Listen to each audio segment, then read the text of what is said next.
Hello दोस्तों, मैं मेघा चावला आपका मेक करियर एकेडमी में स्वागत करती हूँ। जैसा कि आप लोग जानते हैं कि यूपी पुलिस का एग्ज़ाम आ गया है, तो इसके लिए कल हमने अपनी वीडियो बनाई थी संविधान के महत्वपूर्ण अनुच्छेद, जिसका हम पार्ट 1 कल लेकर आए थे, जो हमने 124 आर्टिकल तक किया था। उसके आगे के महत्वपूर्ण आर्टिकल्स को आज हम इस वीडियो में डिस्कस करेंगे।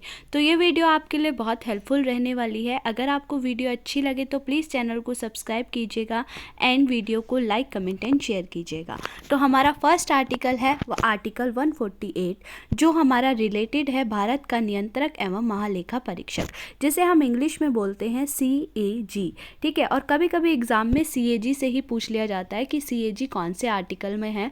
तो आपको इंग्लिश में भी पता होना चाहिए, controller and auditor general of India. तो आर्टिकल 148 किससे है? तो CAG से रिलेटेड है। यही आर्टिकल 76 और 148 में बहुत लोग कन्फ्यूज़न होते हैं। तो आर्टिकल 76 जो है हमारा, वो महान्यायवादी से संबंधित है, यानी कि अटॉर्नी जनरल ऑफ इंडिया से रिलेटेड है। और आर्टिकल 148 किससे है? तो controller and auditor general of India से रिलेटेड है, जो भारत सरकार के लेखा जोखा से संबंधित सारी जानकारी रखता है। नेक्स्ट है हमारा आर्टिकल 153। आर्टिकल 153 है हमारा राज्यों के राज्यपाल। ठीक है, तो 7वां संविधान संशोधन 1956 के बाद ये चीज़ हो गई कि एक राज्यपाल एक से अधिक राज्यों के हो सकते हैं। पहले क्या था कि एक राज्य के एक ही राज्यपाल होंगे। तो आपको याद रखना है आर्टिकल 153 किससे रिलेटेड है? राज्यों के राज्यपाल से रिलेटेड है। नेक्स्ट है हमारा आर्टिकल 154। आर्टिकल 154 में है राज्यपाल की कार्यकारी शक्तियाँ। जैसे हमारा आर्टिकल 53 किससे था? तो आर्टिकल 53 था राष्ट्रपति की कार्यकारी शक्तियाँ, यानी कार्यपालिका शक्तियाँ। ऐसे ही 154 क्या है? तो राज्यपाल की कार्यकारी यानी फिर कार्यपालिका शक्ति, यानी कि हमारे राज्य सरकार में जितने भी कानून होंगे वो तभी कानून बनेंगे जब राज्यपाल उस पर क्या कर देगा? साइन कर देंगे। ठीक है, तो आर्टिकल 161 क्या है? आर्टिकल 161 है हमारी राज्यपाल की समाधान की शक्ति। इंपॉर्टेंट है। आर्टिकल 72 है हमारा राष्ट्रपति की समाधान की शक्ति, और आर्टिकल 161 है हमारी राज्यपाल की समाधान की शक्ति। दोनों में डिफरेंस क्या है? राष्ट्रपति क्या कर सकता है? राष्ट्रपति फांसी तक की सजा को भी रोक सकता है, लेकिन राज्यपाल फांसी की सजा को नहीं रोक सकते। इसके अलावा जितनी सजा है उनको कम कर सकते हैं, उनको रिप्राइव कर सकते हैं। ठीक है, इसके बाद है हमारा आर्टिकल 165। आर्टिकल 165 है हमारा राज्य का महाधिवक्ता। ठीक है, जैसे 76 है अटॉर्नी जनरल ऑफ इंडिया, ऐसे ही 165 है हमारा एडवोकेट जनरल ऑफ इंडिया।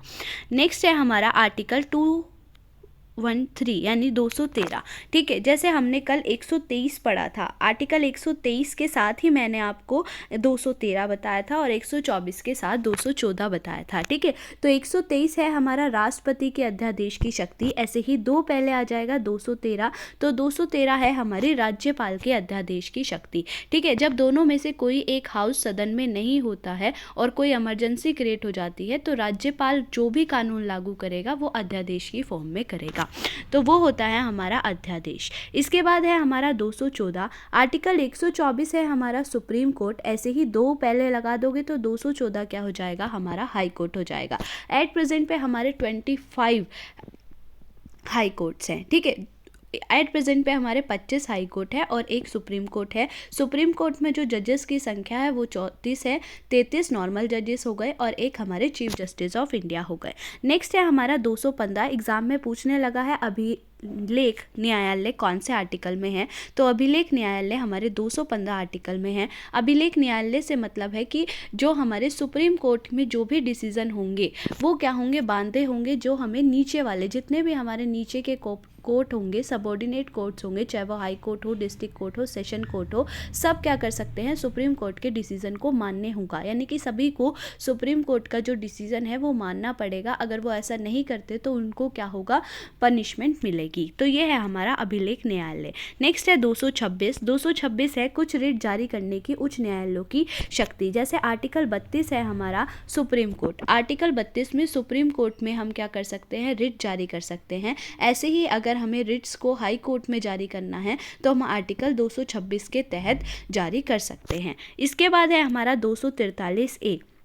आपको पता होगा 243 हमारा पंचायत से रिलेटेड है, तो 243 ए एग्ज़ाम में पूछा गया है, तो ये हमारा ग्राम सभा से रिलेटेड है, और 243 पी हमारा पंचायत से रिलेटेड है। इसके बाद है हमारा आर्टिकल 266। आर्टिकल 266 है समेकित नीति, या फिर हम इसको संचिति निधि भी कहते हैं। ठीक है, इसको हम क्या कहते हैं, संचिति निधि भी बोलते हैं हम इसको, कॉन्सोलिडेटेड फंड, इंग्लिश में बोलते हैं कॉन्सोलिडेटेड फंड, और हिंदी में बोलते हैं संचिति निधि। ठीक है, संचिति निधि क्या है, यानी कि भारत सरकार के पास जितना भी पैसा रहता है, या फिर जैसे गवर्नमेंट एम्प्लॉयज़ को सैलरी देनी है या कहीं पर भी इन्वेस्ट करना है, तो वो पैसा कहाँ से लेंगे, संचिति निधि से लेंगे। एग्जाम में पूछा जाता है संचिति निधि को किसके द्वारा तय किया जाता है, तो संचिति निधि को संसद के द्वारा तय किया जाता है। नेक्स्ट है हमारा आर्टिकल 267। आर्टिकल 267 है हमारा भारत की आकस्मिकता नीति, यानी कि कंटीजेंसी फंड ऑफ इंडिया। तो जैसे कभी कभी क्या हो जाता है, कुछ इमरजेंसी क्रिएट हो जाते हैं, जैसे कोविड आ गया या फिर किसी पर्टिकुलर स्टेट में फ्लड आ गया, तो उस पर्टिकुलर स्टेट में हेल्प के लिए जो पैसा दिया जाएगा वो हमारा कंटीजेंसी फंड यानी आकस्मिकता निधि से दिया जाएगा, और इसको निर्धारित किया जाता है राष्ट्रपति के द्वारा। नेक्स्ट है हमारा आर्टिकल 280। आर्टिकल 280 हमारा फाइनेंस कमीशन या फिर वित्त आयोग से संबंधित है।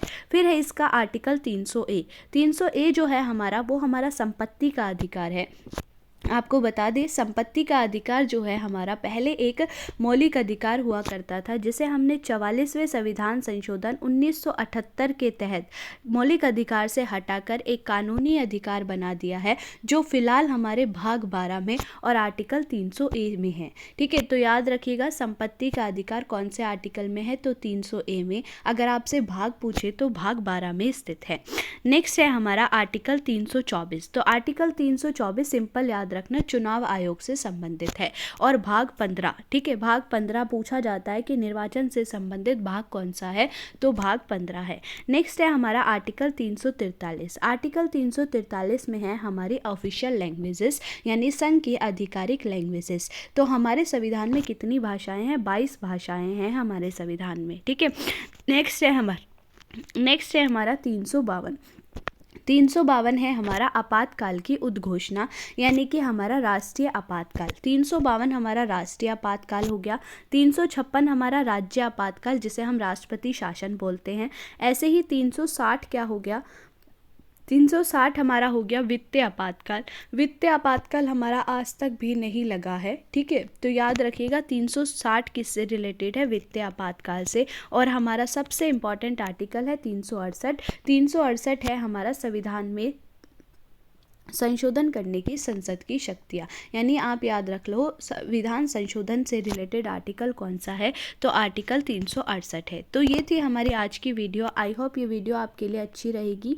अगर आपको वीडियो अच्छी लगे तो प्लीज़ चैनल को सब्सक्राइब कीजिए एंड बेल आइकन को प्रेस कीजिए। Thank you.